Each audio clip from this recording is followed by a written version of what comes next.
Regardez-moi celle-là, dégoulinante de soie comme si tout lui appartenait. La voix de l'adjudant Jean Dubois, chargé de venin, déchira l'air feutré de la galerie du vieux port à Honfleur. D'une poigne brutale, il lui saisit le bras, la soie rouge se tendant douloureusement contre sa peau. Je parie que cette robe coûte plus cher que vos 3 derniers mois de loyer réunis. Où est-ce que vous l'avez fauchée, ma petite? Il la projeta contre un pilier de marbre, son visage à quelques centimètres du sien, un sourire cruel déformant ses lèvres alors qu'il baissait les yeux vers sa poitrine. Ou peut-être que vous l'avez gagnée sur le dos? Les gens comme vous n'ont rien à faire ici. Le métal froid des menottes mordit son poignet, arrachant un hoquet de surprise au client horrifié. Mais il ne vit pas l'étincelle dans ses yeux. Il ne vit pas le calme calcul derrière la douleur. Il ne voyait qu'une cible. Il n'avait aucune idée qu'il venait d'arrêter la chasseresse. Cliquez sur le bouton j'aime dès maintenant pour voir ce gendarme corrompu recevoir exactement ce qu'il mérite. Et plongeons-nous dans ce récit de justice. Le soleil de l'après-midi filtrait à travers l'immense verrière de la galerie du vieux port, projetant une lueur dorée et chaleureuse sur le sol en marbre poli. C'était une cathédrale du commerce, un sanctuaire pour les nantis, où l'air vibrait du bruissement discret des sacs de luxe et du parfum subtil d'une douzaine de fragrances concurrentes. Pour le commandant Chloé Martin, cela devait être une évasion. Pour la première fois en 6 mois, elle disposait d'une journée complète et ininterrompue pour elle seule. Pas de planque, pas de dossier, pas de briefing à l'aube. Une journée pour être simplement Chloé, et non le commandant Martin. Elle avait choisi son armure pour l'occasion, non pas en vue d'un avantage tactique, mais avec une élégance pure et sans complexe. Une robe portefeuille d'une soie cramoisie profonde flottait autour d'elle, un contraste saisissant et magnifique avec sa peau sombre. C'était une affirmation de féminité et de confiance, un luxe qu'elle s'accordait rarement. Ses cheveux étaient coiffés en tresses complexes qui tombaient sur ses épaules, et le seul bijou qu'elle portait était une simple montre en platine à l'intérieur d'une complexité trompeuse. Elle se déplaçait dans les boutiques haut de gamme avec une aisance étudiée, ses yeux, habituellement à l'affût des menaces et des incohérences, s'attardant désormais sur des sacs en cuir fait main et des chaussures italiennes. Elle était en train de débattre de l'aspect pratique d'une paire de talons ridiculement hauts lorsqu'un changement subtil dans l'atmosphère du centre commercial piqua ses sens. C'était une dissonance dans l'harmonie ambiante, un changement dans la fréquence du murmure de la foule. Son entraînement s'activa instinctivement, son regard quitta l'étalage de chaussures pour balayer la mezzanine au-dessus d'elle. Elle le vit immédiatement. L'adjudant Jean Dubois de la gendarmerie de Honfleur. Il se tenait avec son partenaire, un gendarme plus jeune et moins imposant nommé Léo Fournier. Leurs uniformes bleus constituaient une intrusion discordante dans cet océan de marques de créateurs. Dubois était un homme fait d'angles brutaux et de dédain désinvolte, sa carrure trapue tendant le tissu de son uniforme. Ses yeux balayaient les lieux, mais pas pour une surveillance générale. Il chassait. Un appel était arrivé 10 minutes plus tôt. Le directeur d'une bijouterie avait signalé un individu suspect qui aurait prétendument empoché un petit objet de valeur. La description était d'une vague risible, une femme noire, bien habillée, agissant de manière déplacée. C'était le genre d'appel qu'un officier expérimenté et impartial traiterait avec prudence, comprenant son langage codé. Pour l'adjudant Dubois, c'était un feu vert. Son regard passa sur une femme blanche en tailleur Chanel, ignora une mère hispanique jonglant avec 3 sacs de course. Et puis il se posa sur Chloé. Ce fut comme un coup physique.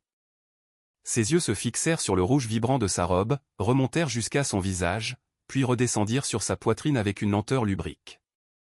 Dans son esprit, l'affaire était déjà classée. La vague description avait trouvé sa parfaite correspondance préjugée.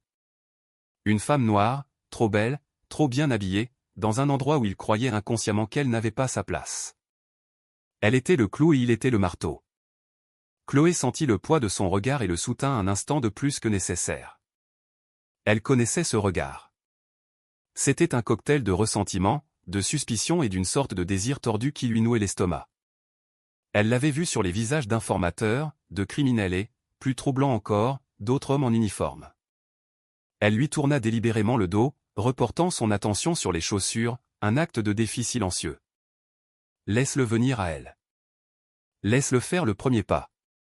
Elle était dans son temps personnel, une citoyenne privée. Elle n'avait rien fait de mal. La loi, en théorie, était de son côté. Mais Chloé savait mieux que quiconque que la loi était un bouclier pour certains et une épée contre d'autres, selon la personne qui la maniait. Elle entendit le pas lourd de ses bottes sur le marbre avant qu'il ne soit à côté d'elle. Il ne prit pas la peine de dire impoli « Excusez-moi, madame ». Il pénétra simplement dans son espace personnel, sa présence étant un acte d'intimidation délibéré. « Tiens, qu'avons-nous là ?» Sa voix était un grognement sourd destiné à être entendu par les vendeurs et les autres clients qui faisaient maintenant semblant d'être absorbés par leurs achats. Chloé se tourna lentement, son expression un masque soigneusement construit de confusion polie. « Je suis désolé, adjudant. Y a-t-il un problème ?» demanda-t-elle, sa voix stable et calme. Les yeux de Dubois la parcoururent à nouveau, le mépris maintenant à nu sur son visage. « C'est ce que je suis là pour découvrir. » Il laissa sa main descendre pour se poser sur la crosse de son arme de service. « Nous avons eu un signalement de marchandises volées. Une femme correspondant à votre description. » Chloé haussa un sourcil parfaitement dessiné. « Ma description ? Pourriez-vous être plus précis ?» C'était un défi, une demande silencieuse de professionnalisme qu'il était incapable de satisfaire. Un sourire narquois se dessina sur ses lèvres. « Oh, je pense que cette description est assez précise, » dit-il, son regard s'attardant sur sa robe. « Faisons une petite promenade. » « Une promenade où, exactement ?» La voix de Chloé était toujours égale, mais un œuf froid se serrait dans son estomac. C'était le précipice, le moment où une interaction de routine pouvait dégénérer en quelque chose de laid et d'irréversible. Elle pouvait le voir dans le serrage de sa mâchoire, la lueur prédatrice dans ses yeux. Il ne menait pas une enquête. Il mettait en scène une performance, et elle était sa costard involontaire. Le jeune gendarme, Fournier, bougea inconfortablement derrière lui, ses yeux allant de Chloé à son supérieur, témoin silencieux de l'accident de train imminent. Il connaissait la réputation de Dubois. Il savait que c'était mal, mais son silence était une forme de complicité. « Nous allons avoir une petite discussion à l'abri des regards indiscrets, » dit Dubois en désignant du menton un quartier de service. Son ton impliquait qu'elle n'avait pas le choix. « Je crains que cela ne soit pas nécessaire, adjudant, » déclara calmement Chloé. « Je serai heureuse de répondre à vos questions ici même. Comme vous pouvez le voir, je n'ai encore rien acheté. » Elle fit un geste de la main ouverte pour montrer qu'elle ne tenait ni sac, ni marchandise. « Cependant, si vous avez une allégation spécifique à formuler, je suis tout oui. » Elle affirmait ses droits, posant les bases de la bataille juridique qu'elle savait imminente. Elle créait un dossier. Son esprit cataloguait déjà l'heure, le lieu, l'absence de motifs raisonnables. Sa réponse calme et articulée sembla enrager Dubois davantage. Il ne la vit pas comme une citoyenne exerçant ses droits, mais comme un défi à son autorité. « Vous jouez à l'avocate, c'est ça ?» ricana-t-il. « Vous vous croyez maligne ? Les gens comme vous viennent ici, habillés avec vos vêtements chics, en pensant que les règles ne s'appliquent pas. » L'expression « les gens comme vous » flotta dans l'air, épaisse et suffocante. C'était la pierre angulaire de toute sa vision du monde, le prisme à travers lequel il la voyait. Pas comme une individu, mais comme un type, un stéréotype qu'il pouvait intimider et rabaisser pour nourrir son propre sentiment de puissance. « Je voudrais voir une pièce d'identité, » exigea-t-il, la main tendue. Lentement, délibérément, Chloé plongea la main dans sa petite pochette. Ses mouvements étaient fluides et mesurés, conçus pour ne pas être menaçants. Mais chaque action qu'elle entreprenait, Dubois l'interprétait à travers son filtre de préjugés. Son calme était du défi. Sa pochette coûteuse était la preuve de gain mal acquis. Elle sortit son portefeuille et lui tendit son permis de conduire. Il le lui arracha des doigts. Il étudia le permis, ses yeux s'attardant sur son nom, Chloé Martin, puis sur son adresse. C'était une acquisition récente, un appartement dans l'un des immeubles les plus exclusifs de la ville. Un détail qui ne servit qu'à alimenter son ressentiment. « Résidence du phare », lut-il à voix haute, sa voix dégoulinant de sarcasme. « Chic. Ça doit être agréable. » Il tendit le permis à Fournier. « Vérifie-moi ça. » Recherche demanda. C'était une pêche aux informations, un abus de procédure flagrant, et ils le savaient tous les deux. Il n'y aurait pas de mandat. Son casier était plus propre que le sol en marbre sur lequel il se tenait. « Adjudant, » dit Chloé, sa voix baissant d'un registre, perdant son ton poli pour en acquérir un d'acier. « Vous avez ma pièce d'identité. vous n'avez aucune suspicion raisonnable que j'ai commis un crime.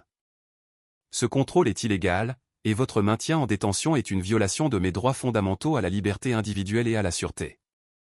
Elle ne se contentait pas de citer la loi. Elle le prévenait. Elle lui donnait une porte de sortie, une chance de désamorcer la situation et de s'en aller.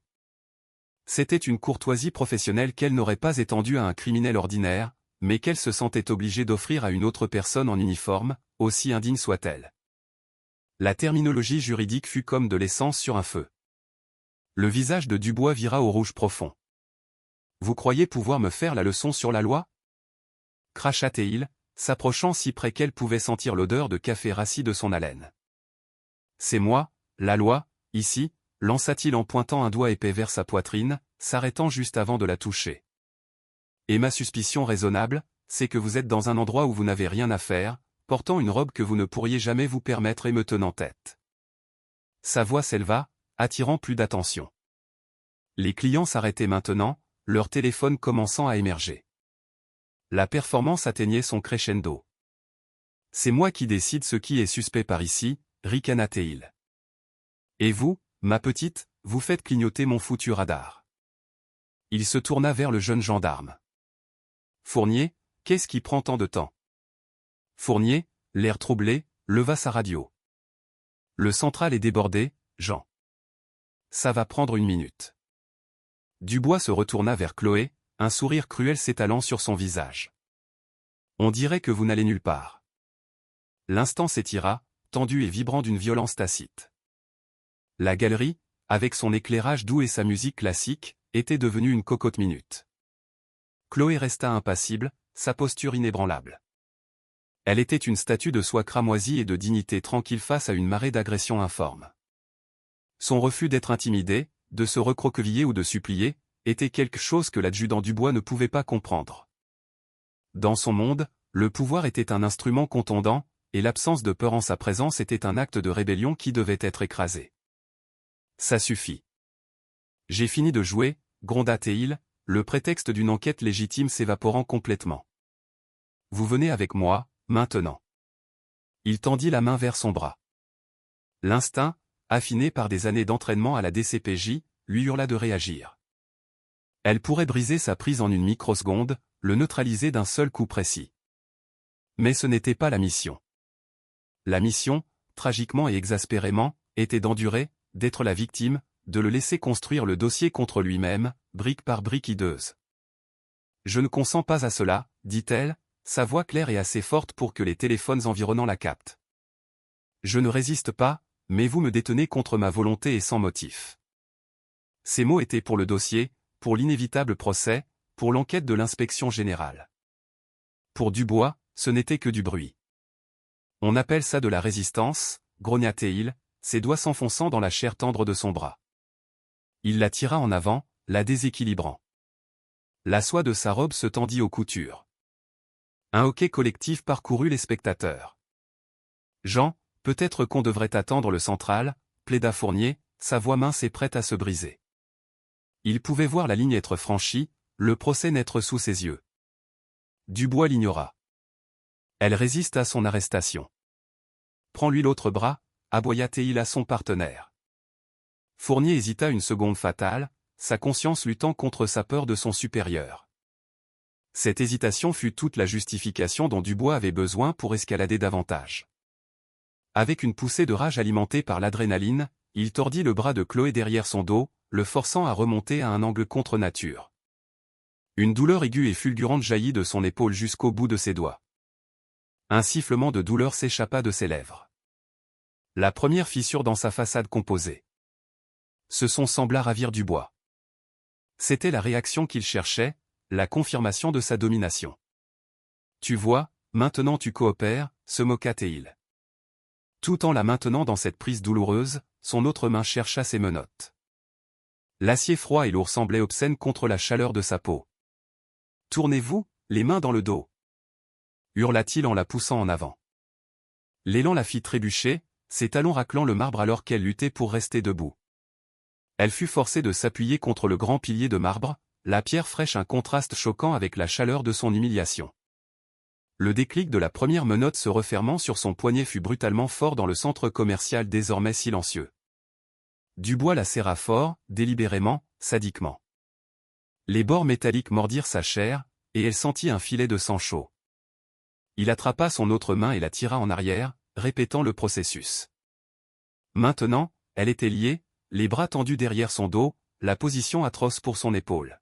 « Tu as choisi le mauvais jour pour jouer à la princesse », lui murmura-t-il à l'oreille, son haleine chaude et fétide. « Dans ce royaume, c'est moi le roi. » Il la repoussa du pilier, la faisant parader devant la foule. La belle femme en robe rouge, maintenant captive, la tête haute, mais son langage corporel hurlant la douleur et la violation. C'était l'image qu'il voulait, l'assujettissement public. Il avait pris quelque chose qu'il percevait comme beau et arrogant et l'avait brisé, prouvant son infériorité et sa supériorité. C'était une démonstration de pouvoir primitive et laide. « Allons-y, dit-il, la saisissant par les bras menottés et la traînant vers le couloir de service. Le spectacle est terminé, les gens. Rien à voir ici. Circulez. » Mais personne ne bougeait. Ils regardaient simplement, leur téléphone levé comme des torches numériques, enregistrant la lente et douloureuse procession. L'esprit de Chloé était un tourbillon. La douleur physique était un feu rugissant. Mais derrière, la partie froide et calculatrice de son cerveau fonctionnait toujours. Numéro de matricule 74, adjudant Jean Dubois. Partenaire, Fournier, numéro de matricule 822. Heure de l'agression, 14h32. Multiples témoins oculaires avec enregistrement. Usage excessif de la force, arrestation illégale. Le dossier dans sa tête s'étoffait à chaque pas, un enregistrement méticuleux de chacun de ses crimes. Il pensait la mettre en cage. Il n'avait aucune idée qu'il entrait dans une cage de sa propre conception. Le couloir de service était une entaille austère et utilitaire au cœur du luxe de la galerie. L'air devint frais et sentait le désinfectant et le vieux carton. Le marbre poli céda la place au béton taché, et l'éclairage doux fut remplacé par l'éclat dur et bourdonnant des tubes fluorescents. C'était un monde différent, le monde de Dubois, et il l'y poussa. La porte du bureau de sécurité du centre commercial se referma derrière eux, les coupant des regards du public et les plongeant dans une petite pièce sans fenêtre, la chambre des échos. Une unique table en métal était boulonnée au sol, entourée de quelques chaises dépareillées. Une batterie de moniteurs affichait des flux silencieux en niveau de gris provenant de tout le centre commercial. C'était son domaine, et son arrogance enfla pour remplir l'espace. Moins chic ici, n'est-ce pas? Se vanta Dubois en la poussant brutalement sur une chaise. Le métal était froid contre ses jambes. Les menottes s'enfonçaient plus profondément dans ses poignets alors que ses bras étaient pressés contre le dossier de la chaise. Fournier s'attardait près de la porte, le visage pâle, ressemblant à un homme qui s'était égaré dans une fosse au lion et réalisait seulement maintenant qu'il était au menu. « Tu peux attendre dehors », lui lança Dubois, congédiant son partenaire sans un regard. Fournier s'enfuit presque, la porte se refermant à nouveau, laissant Chloé seule avec son tortionnaire. Dubois tourna autour de la table comme un requin, savourant son contrôle total et absolu. Il s'adossa au mur opposé, croisant les bras sur sa large poitrine. « Alors, recommençons, dit-il, sa voix suintant d'une fausse patience. Qu'est-ce qu'une fille comme vous fait dans un endroit comme celui-ci? Ne me dites pas que vous travaillez ici. Les seuls emplois pour les vôtres, c'est de passer la serpillière. » L'insulte fut lancée avec désinvolture, comme s'il s'agissait d'un fait indiscutable. Chloé resta silencieuse. Sa formation en résistance aux interrogatoires était approfondie. Elle savait que tout ce qu'elle dirait serait tordu, utilisé comme carburant. Son silence était son bouclier et son arme. Moins elle lui en donnait, plus il se révélerait. Son silence l'exaspéra. Alors, on a perdu sa langue. Vous aviez beaucoup à dire là-dehors avec votre jargon d'avocate. Il se décolla du mur et se dirigea vers l'endroit où sa petite pochette reposait sur la table, vidée lors d'une fouille sommaire par Fournier. Il commença à fouiller son contenu avec des doigts crasseux. Ses clés, un tube de rouge à lèvres cher, un portefeuille mince. Voyons voir qui vous êtes vraiment. Il sortit sa carte de service de la DCPJ.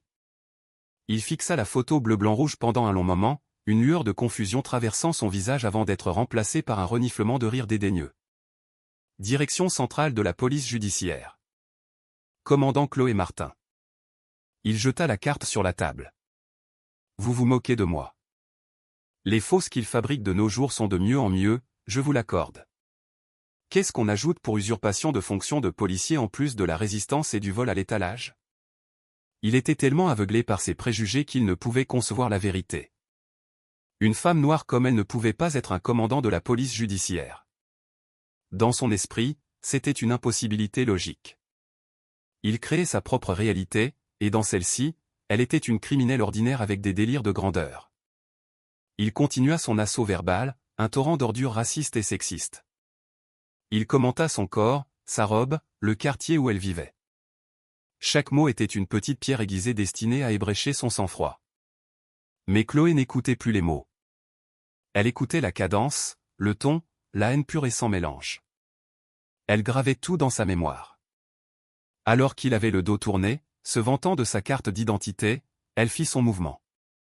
Ce fut un changement subtil de son corps sur la chaise, une contorsion pratiquée de ses mains liées. Son pouce trouva le petit bouton presque invisible sur le côté de sa montre en platine.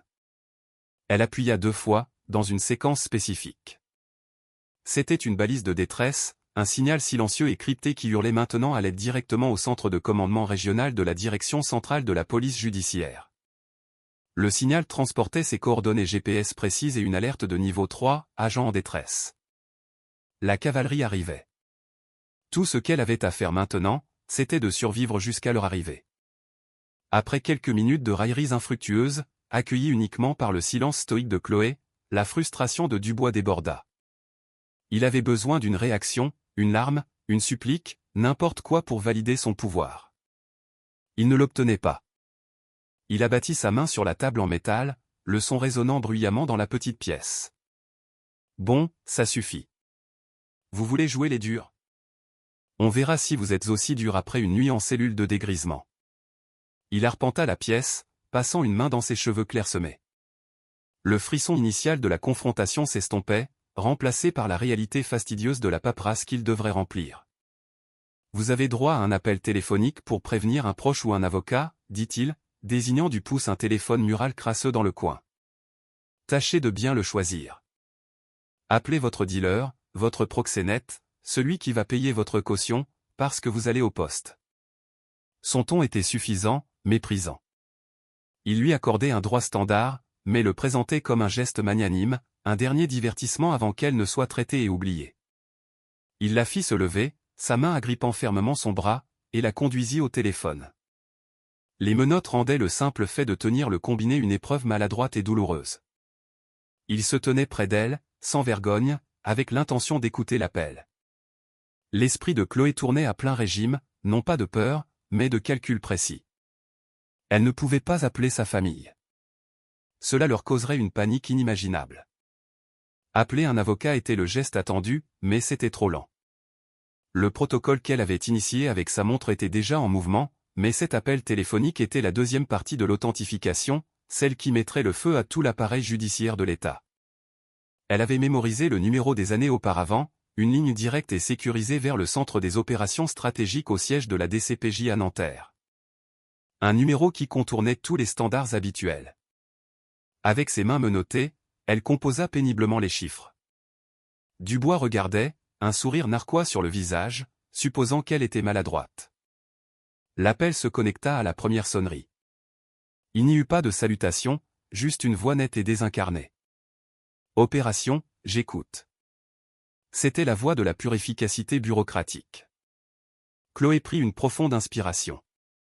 Code d'autorisation Sierra, novembre 521, dit-elle, sa voix claire et égale, ne trahissant rien de la douleur à son épaule ou de la fureur dans son cœur. Protocole cascade initié. Localisation confirmée.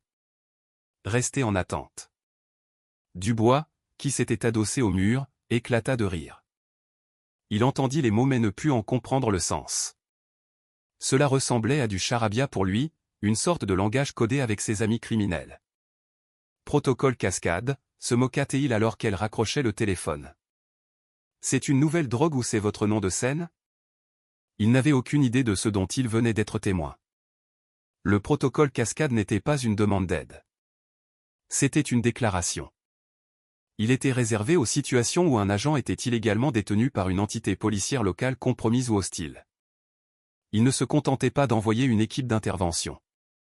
Il mobilisait toute la direction régionale de la DCPJ, alertait le parquet et signalait immédiatement chaque personne impliquée pour une enquête fédérale. C'était une bombe nucléaire tactique dans un monde de pétards procéduraux. Alors que Chloé reposait le combiné, un moment de silence passa. Dubois souriait toujours, se prélassant dans sa victoire perçue. Il croyait avoir gagné. Il croyait l'avoir brisé. Il n'avait aucune idée de la tempête qui venait d'être déchaînée. Une tempête qui, à ce moment précis, prenait de la vitesse et se dirigeait droit sur leur petite pièce sans fenêtre.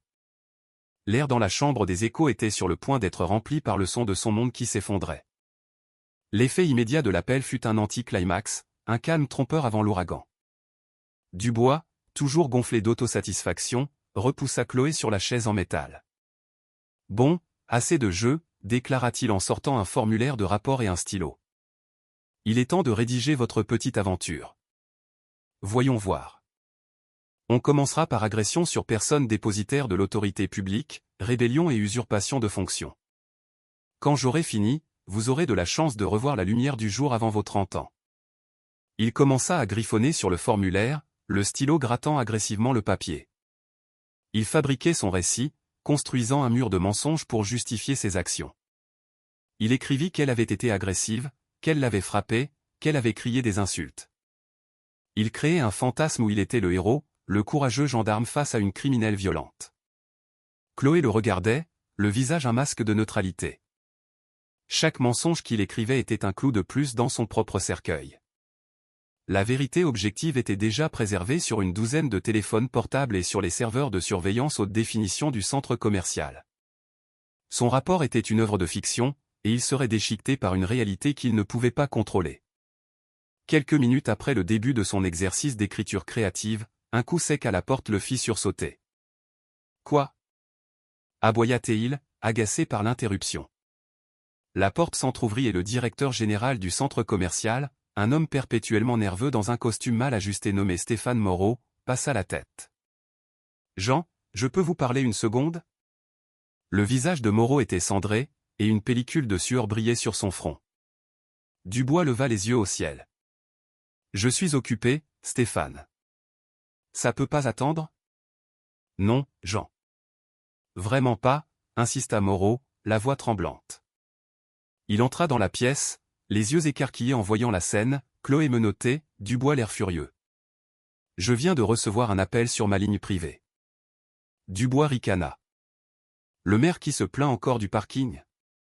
C'était la direction centrale de la police judiciaire, murmura Moreau, les mots sortant de sa bouche en cascade. Le directeur régional, un certain Nicolas Leclerc. Il connaissait son nom. Il savait qu'elle était ici. Il ne demandait pas, Jean. Il m'informait que si elle n'était pas libérée et si ses agents n'obtenaient pas un accès total et sans restriction dans les 10 prochaines minutes, il obtiendrait un mandat pour fermer toute la galerie en tant que scène de crime. Le stylo dans la main de Dubois s'arrêta. Pour la première fois, une ombre de doute vacilla sur son visage. C'était une expression fugace, rapidement remplacée par son arrogance habituelle. Mais Chloé la vit. La première fissure dans le barrage. « C'est du bluff », dit Dubois, bien que sa voix manque de sa conviction antérieure. Ses amis font des vagues, ils essaient de nous faire peur.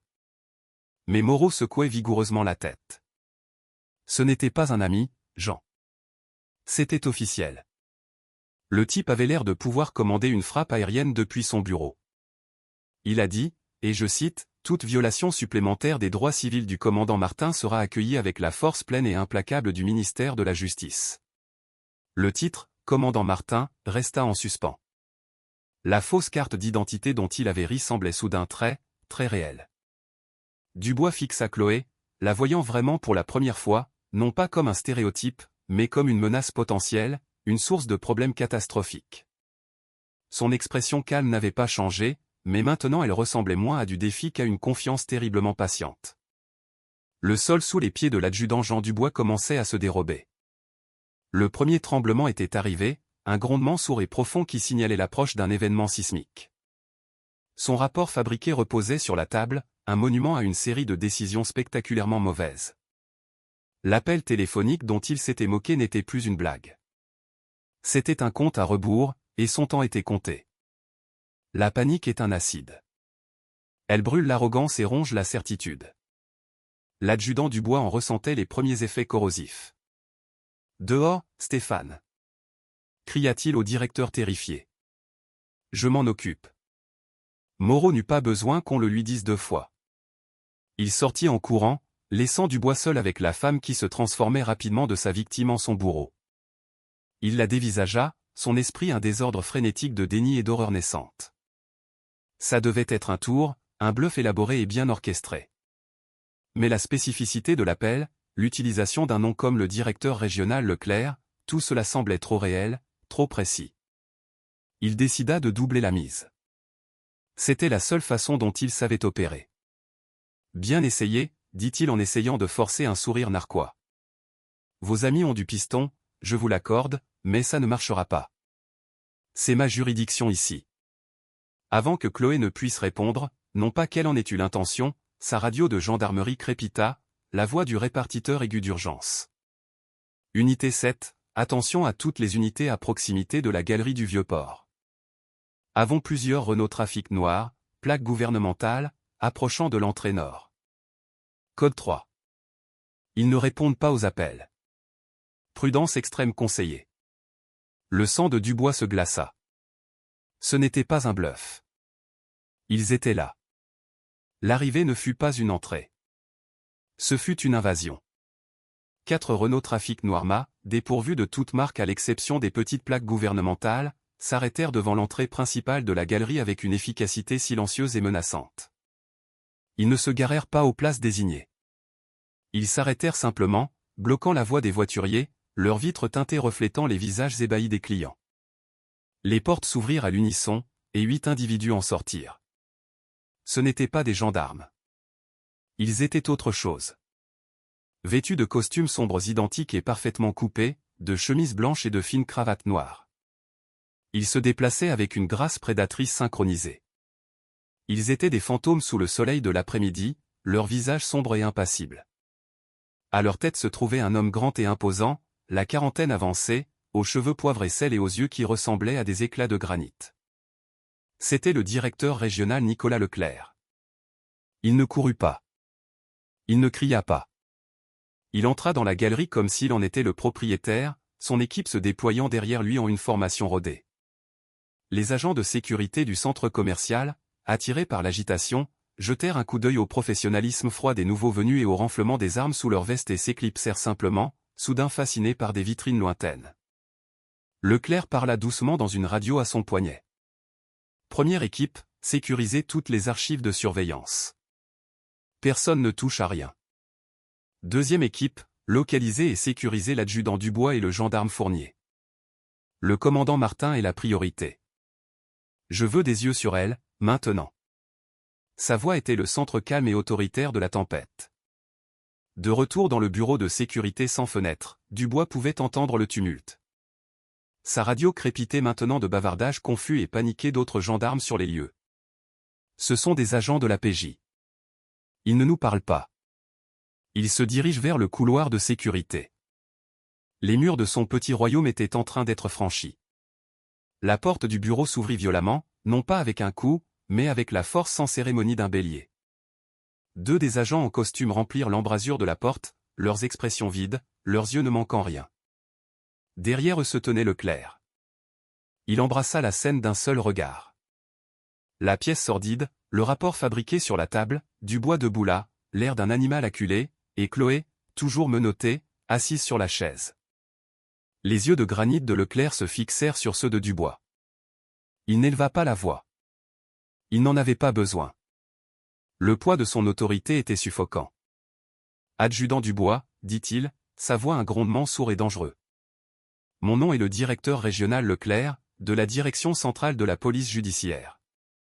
Vous avez exactement 5 secondes pour retirer ces menottes de mon agent avant que je ne vous inculpe d'enlèvement d'un fonctionnaire de police, d'entrave à la justice et de toutes les violations des droits civils que je peux trouver dans le code pénal. » La tempête n'était pas seulement arrivée.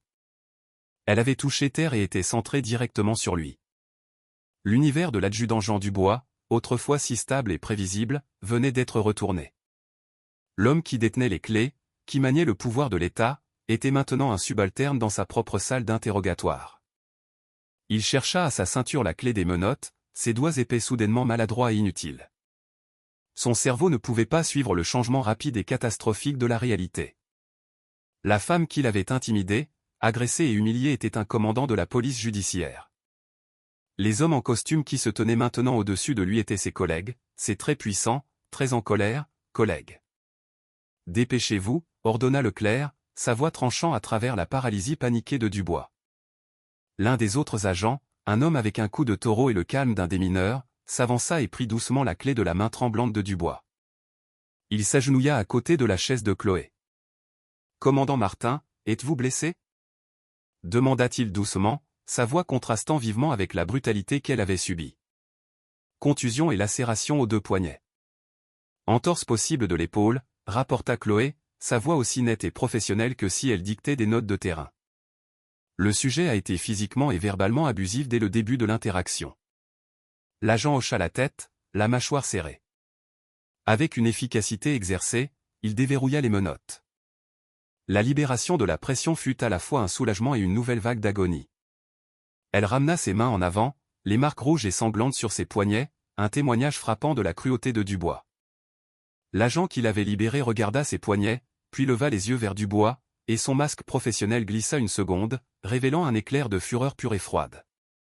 Alors que Chloé, lentement et douloureusement, se frottait les mains pour rétablir la circulation, Leclerc fit un pas vers Dubois. « Gendarme Fournier, dit-il, sa voix faussement calme. » Le jeune officier, qui avait été ramené dans la pièce par un autre agent, tressaillit comme s'il avait été frappé. « Oui, monsieur. » Sécurisez l'arme de service, l'insigne et la radio de l'adjudant Dubois. Il est placé en garde à vue pour interrogatoire. Vous resterez ici. Vous ne parlerez à personne. Vous ne toucherez pas votre téléphone. Vous écrirez tout ce dont vous avez été témoin aujourd'hui. Et vous n'omettrez aucun détail. M'avez-vous compris, gendarme Fournier ? Fournier, voyant une bouée de sauvetage, une chance de se séparer du navire en perdition de Dubois, hocha la tête si vigoureusement que sa tête dodelina. Oui, monsieur. Absolument, monsieur. Il s'approcha d'un Dubois abasourdi et passif et commença, avec une formalité maladroite, à désarmer son supérieur. Le dépouillement de l'équipement de Dubois fut un acte profondément symbolique. Chaque objet retiré aux larmes, l'insigne, la radio était un morceau de son autorité, de son identité, qui lui était arraché, le laissant exposé et impuissant. Il n'était plus un gendarme. Il était juste un homme dans une pièce pleine d'agents de la PJ qui détenaient maintenant tout son avenir entre leurs mains. Leclerc reporta son attention sur Chloé. Le médecin est en attente, commandant. Je vais bien pour l'instant, dit-elle, sa voix gagnant en force. La priorité est la préservation des preuves. Son esprit d'agent était de nouveau pleinement opérationnel, ignorant la douleur. Le rapport falsifié du sujet est sur la table. Des témoins oculaires enregistrés à l'étage principal. Les serveurs de surveillance principaux et secondaires de la galerie doivent être copiés immédiatement avant que quoi que ce soit puisse être effacé. Leclerc acquiesça d'un signe de tête sec. Déjà en cours. Il regarda Dubois, qui était maintenant affalé sur la chaise que Chloé venait de quitter. Un homme vidé de sa substance. Adjudant Dubois, commença Leclerc, sa voix baissant jusqu'à un murmure presque plus menaçant que n'importe quel cri. Vous avez le droit de garder le silence. Je vous suggère fortement de l'utiliser, car tout ce que vous direz pourra et sera retenu contre vous devant un tribunal. Le renversement de pouvoir était complet. Le chasseur était maintenant en cage. La proie était désormais aux commandes. La femme à la robe de soie déchirée se tenait droite, non plus une victime, mais le noyau vengeur et juste de la tempête qu'elle avait invoquée. Pendant que Dubois était traité au bureau de sécurité, le reste de la galerie du Vieux-Port se transformait en une base opérationnelle de la police judiciaire.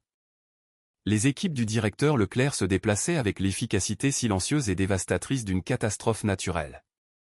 Une équipe, dirigée par un spécialiste technique qui ressemblait plus à un codeur de la Silicon Valley qu'à un agent de la PJ, était déjà dans le centre de sécurité centrale, une pièce remplie de lumières clignotantes et de moniteurs. Il ne demandait pas la permission. Ils informaient le personnel de sécurité abasourdi de ce qui se passait. Nous créons une image miroir de vos serveurs de surveillance principaux et de sauvegarde sur les dernières 24 heures, dit l'agent en branchant une valise sécurisée pleine de disques durs et de câbles dans leur système. Ne touchez à rien. Ne redémarrez aucun système. Notre processus est non invasif et ne sera pas interrompu. Le message était clair, ce n'était plus votre juridiction. Une autre équipe parcourait discrètement et sans heurts les allées du centre commercial. Ils identifiaient les témoins qui avaient enregistré l'incident, les approchant non pas avec intimidation, mais avec une autorité calme. « Madame, je suis de la direction centrale de la police judiciaire. Nous comprenons que vous pourriez avoir une vidéo d'un incident qui s'est produit ici il y a environ 30 minutes. Nous avons un mandat pour cette preuve. Nous pouvons transférer le fichier sur notre appareil sécurisé maintenant, et vous serez ensuite libre de partir. » Une par une, les vidéos furent collectées, une douzaine d'angles différents du même événement sordide, créant une mosaïque à 360 degrés de l'abus de pouvoir de Dubois. Chaque fichier était étiqueté, horodaté et téléversé sur un serveur cloud sécurisé de la DCPJ avant même que l'agent ne passe au témoin suivant. De retour au bureau de sécurité, Leclerc avait affiché le flux en direct de la boutique de chaussures sur un ordinateur portable. Lui, Chloé et un gendarme fournier au visage blême regardèrent les événements de la dernière heure se dérouler en couleur haute définition. L'œil numérique impassible de la caméra racontait toute l'histoire. Il montrait Chloé regardant paisiblement les vitrines. Il montrait Dubois et Fournier sur la mezzanine, Dubois la désignant clairement. Il montrait son approche agressive, son langage corporel menaçant. Plus accablant encore, il captait l'intégralité de leur échange verbal. L'audio était impeccable. Le microphone de la caméra avait enregistré les affirmations calmes et juridiquement précises de Chloé de ses droits et la tirade venimeuse et croissante de Dubois. Il l'avait capturé ricanant, « Les gens comme vous, et, c'est moi, la loi, ici. » Puis vint l'agression. Les images étaient brutales et indéniables. Elles montraient Dubois lui tordant le bras, son hoquet de douleur, et la manière sadique dont il serrait les menottes. Elles montraient l'hésitation de Fournier et Dubois lui aboyant des ordres. Cela détruisait complètement et entièrement le fantasme que Dubois avait écrit dans son rapport. Leclerc mit la vidéo en pause. Il prit le rapport sur la table. Le sujet est devenu physiquement combatif et m'a frappé à la poitrine, lut-il à voix haute, sa voix glaciale. Il regarda Dubois. Nous venons de regarder 10 minutes d'image, adjudant. La seule personne qui a initié un contact physique dans tout cet échange, c'est vous. Il lut ensuite une autre ligne. Le sujet a crié des insultes et des menaces. L'audio semble avoir manqué ça. Ce qu'il a capté, en revanche, ce sont vos déclarations racistes et désobligeantes. Un commentaire ? Dubois fixa l'image figée sur l'écran, son propre visage tordu de rage, poussant une femme sans défense contre un pilier. Il ouvrit la bouche, mais aucun mot ne sortit. La preuve numérique était absolue. C'était un témoin objectif parfait qui ne pouvait être ni intimidé, ni corrompu, ni trompé. C'était la vérité encodée en pixels et en flux de données. Ces mensonges n'avaient nulle part où se cacher. Emmenez-le au poste de commandement, dit Leclerc à ses agents en désignant Dubois. Procédez à son audition. Je veux une déposition complète du gendarme Fournier, et je veux que chaque image de cette vidéo soit analysée et préparée pour le parquet de la République d'ici demain matin. Alors qu'ils emmenaient un Dubois hébété hors de la pièce, Chloé regarda l'écran. L'œil impassible de la caméra avait tout vu. C'était le gardien silencieux et impartial de la vérité. Et aujourd'hui, cette vérité serait l'instrument de la justice. L'enquête ne s'arrêta pas à l'adjudant Dubois. Le protocole Cascade, une fois initié, n'était pas conçu pour cibler un seul individu. Il était conçu pour exciser un cancer. Alors que Dubois était interrogé dans un poste de commandement improvisé dans une boutique vacante, le directeur Leclerc et Chloé commencèrent une analyse plus approfondie. Les actions de Dubois étaient trop audacieuses, son sentiment d'impunité trop absolu pour être né dans le vide. Il agissait comme un homme qui n'avait jamais fait face à des conséquences, et Leclerc voulait savoir pourquoi. Le premier appel fut pour l'inspection générale de la Gendarmerie nationale, IGGN. Leclerc ne demanda pas le dossier de Dubois. Il annonça qu'une commission rogatoire pour l'obtenir était en cours de signature et que 2 agents étaient en route pour le récupérer, ainsi que les dossiers de tous les gendarmes avec qui Dubois avait fait l'équipe au cours des 5 dernières années. Le dossier qui arriva 1 heure plus tard était à la fois révélateur et exaspérant. Il était épais de plaintes de citoyens, une histoire documentée d'usage excessif de la force, de profilage racial et d'abus verbaux s'étalant sur près d'une décennie. Il y avait plus de 2 douzaines de plaintes contre Dubois, un nombre stupéfiant pour n'importe quel officier. Mais le traitement de chaque plainte était identique, sans fondement, innocenté, ou non étayé. Pas une seule plainte n'avait jamais abouti à une action disciplinaire. C'était un prédateur qui avait été autorisé à chasser avec la pleine protection de son institution. Il est protégé, observa Chloé en parcourant les documents sur un ordinateur portable. Regardez les signatures sur ces enquêtes. Chacune est classée par le même superviseur, le lieutenant Robert Valois. Le nom ouvrit une nouvelle piste d'enquête. Leclerc envoya une équipe au siège de la gendarmerie avec une nouvelle commission rogatoire. Celle-ci concernait les communications internes du lieutenant Valois, email, SMS et journaux d'appel. Pendant qu'ils attendaient, le gendarme Fournier, sous l'interrogatoire intense mais professionnel d'un autre agent, commença à parler. Il dépeignit une culture de brigade empoisonnée par Valois et son exécuteur préféré, Dubois. Fournier parla d'une mentalité, nous contre eux, où certains quartiers et certaines catégories de population étaient considérés comme un territoire ennemi. Il raconta des briefings où le lieutenant Valois faisait des blagues sur le fait de casser des têtes dans ces quartiers et faisait l'éloge de Dubois pour ses chiffres d'arrestation élevés, ne remettant jamais en question les méthodes utilisées pour les atteindre. Tout le monde savait que Jean était un problème, admit Fournier, sa voix à peine un murmure. Mais Valois le protégeait. C'était l'homme de Valois. Si vous vous opposiez à Dubois, vous vous opposiez au lieutenant, et votre carrière était terminée. Vous vous retrouviez en service de nuit permanent dans le pire secteur de la ville. Les données des communications de Valois confirmèrent l'histoire de Fournier. L'équipe technique repéra rapidement des emails où Valois rejetait des plaintes officielles contre Dubois avec un langage désinvolte et désobligeant. Dans l'un d'eux, il disait à un capitaine que la plainte d'un leader communautaire noir n'était que les jérémiades habituelles des suspects coutumiers, et qu'il s'en occuperait. S'en occuper, le dossier le montrait, signifiait l'enterrer sous des formalités administratives jusqu'à ce que le plaignant abandonne. Ils trouvèrent des SMS entre Valois et Dubois, un échange écœurant rempli de mèmes racistes et de blagues sur leurs dernières arrestations. Dans un échange après un incident d'usage de la force, Valois avait texté à Dubois, on dirait qu'il a eu droit à une justice de rue. Bon travail. Le réseau était plus vaste qu'un simple gendarme véreux. C'était un système de corruption, encouragé et protégé par la hiérarchie. Le lieutenant Valois ne fermait pas seulement les yeux, il encourageait activement le comportement de Dubois. Il était la racine de l'arbre empoisonné. Leclerc regarda Chloé. Il ne s'agit plus seulement d'une agression. C'est une association de malfaiteurs visant à priver des citoyens de leurs droits civils sous couvert de l'autorité. C'est un chef d'accusation qui les enverra tous les deux en prison pour très longtemps. L'arrestation de l'adjudant Dubois avait été la première étape. Maintenant, ils avaient leur prochaine cible. L'enquête était passée d'un seul officier à la pourriture systémique dont il était issu. Il n'arrachait pas seulement une mauvaise herbe. Il s'apprêtait à saler la terre où elle avait poussé. Le bois poli du tribunal judiciaire brillait sous l'éclairage encastré. L'air était calme et lourd d'anticipation. 6 mois s'étaient écoulés depuis l'incident à la galerie. Jean Dubois et le lieutenant Robert Valois étaient assis au banc des accusés. 2 hommes en costume mal ajustés qui semblaient diminués et pâles sans leurs uniformes et l'autorité qu'ils représentaient. Dubois s'agitait constamment, ses yeux parcourant la salle, incapable de soutenir le regard fixe du jury. Valois était assis droit comme un i, un masque de déni indigné gravé sur son visage. De l'autre côté de la salle, le commandant Chloé Martin se dirigea vers la barre des témoins. Elle ne portait pas une robe de soie, mais le tailleur sombre et autoritaire d'un officier de la police judiciaire. Ses cheveux étaient tirés en un chignon soigné.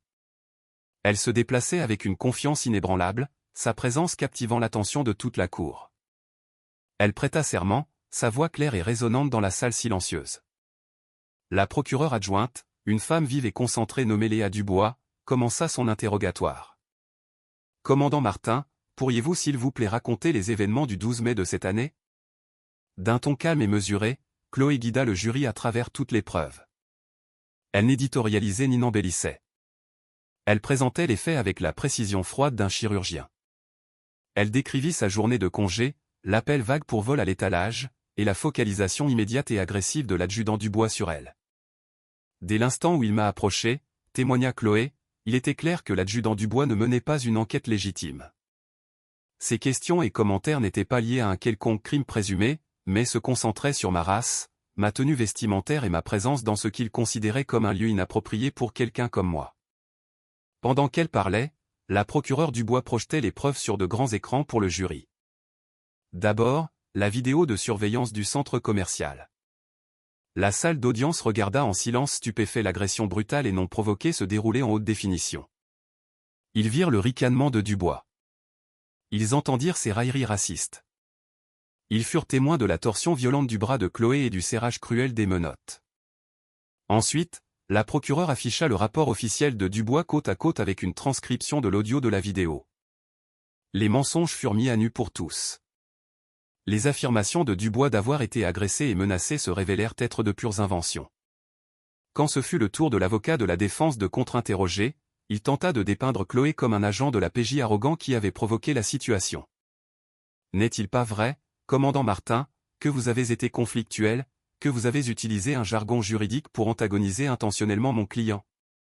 Chloé regarda directement le jury. J'ai affirmé mes droits fondamentaux à la liberté et à la sûreté, répondit-elle calmement. Chaque citoyen a ses droits, pas seulement les fonctionnaires de police. Je suis resté professionnel et calme même lorsque l'adjudant Dubois est devenu de plus en plus agressif. La preuve vidéo le confirme. L'avocat tenta une autre approche. Vous auriez pu vous identifier comme agent de la DCPJ dès le début. Vous auriez pu mettre fin à tout cela. Mon identité en tant que fonctionnaire de police n'est pas pertinente, déclara Chloé. Les droits que j'exerçais sont accordés à tous les citoyens.